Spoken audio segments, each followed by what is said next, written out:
ఒత్తిడిని ఎలా అధిగమించాలి గురువు గారు? ఒత్తిడిని ఎలా అధిగమించాలి? ఒత్తిడిని అధిగమించడానికి ఎప్పుడు రెండు పరిష్కారాలు ఉంటాయి.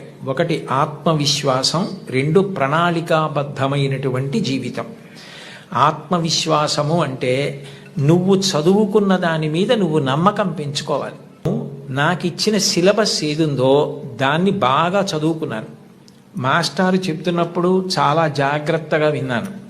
నాకు ఏదైనా అర్థం కాకపోతే మాస్టర్ని అడిగాను. ఇన్నాళ్ళు హోంవర్క్ చేశాను, ఇంత నోట్స్ రాశాను, ఇన్ని టెక్స్ట్ బుక్స్ చదివాను, కాబట్టి నేను తప్పకుండా వ్రాయగలను అని ముందు నీ మీద నువ్వు ఆత్మవిశ్వాసం పెంచుకుంటే నువ్వు చాలా హాయిగా ప్రశాంతంగా పరీక్షకి వెళ్ళగలుగుతావు. నువ్వు ఇవాళ పరీక్ష ఉంది అంటే నిన్న రాత్రి నుంచి చదివితే నువ్వు బెంగ పెట్టుకోవాలి, ఒత్తిడి పడాలి.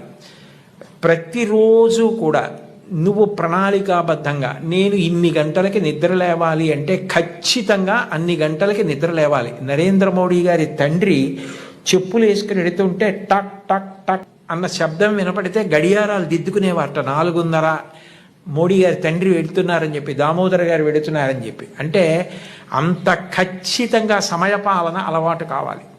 ఇన్ని గంటలకి లేవాలంటే అన్ని గంటలకి లేవాలి. ఇన్ని గంటలు నేను చదువుకోవాలంటే ఆ పుస్తకాలు కావలసినవి దగ్గర పెట్టుకుని గడియకి లేవడం కాకుండా చక్కగా చదువుకోవాలి.